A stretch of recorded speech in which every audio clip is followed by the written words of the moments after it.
חנה מיכלוש. כן. יאללה. מה היה פה? סגור את הדלת מאחוריך. למה, מה קרה משהו?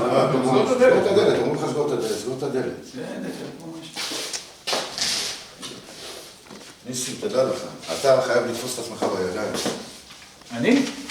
למה מה עשית? כי אתה לא יכול להביא לפה כבש, ואתה לא יכול לעשות על האש באמצע היום, ואתה לא יכול לעשות כדורגל עם הפעילים. אתה לא יכול! זה היה סתם גם. די, נו באמת. תגיד לו גם על הדברי תורה. כן, ואתה גם בדיוק, אתה בכנסים, אתה חייב להתחיל להגיד דברי תורה בכנסים. תגיד, מה יש לכם אתם? מה זה העמוש הזה? ניסי, מה אתה? מה אתה חושב? אנחנו שוכרים מתנ"ס בגילו, 2,000 שקל עולה לנו. מביאים אנשים לשם, עושים פרסום, קונים כיבוד כמו לחתונה. נו. ואז אתה צריך לדבר, לשלב את האנשים, אתה מדבר. נו, מה אתה רוצה ממני? מה, לא עשו את הקטע עם העוגיות? אהבנו, בהתחלה אהבנו, אבל לא כל יום. טוב, בסדר, מה אתה רוצים שאני אעשה? לא חזק בדברי תורה. דבר ראשון, תתחיל בדברי תורה. ריבונו של עולם, מפלגה חרדית, תתחיל בדברי תורה. אתה יודע מה ניסים? אתה יודע מה ניסים? אפילו משהו קל, תתחיל פרשת השבוע, בסדר? פרשת השבוע. רש"י, רמב"ם, דברים פשוטים.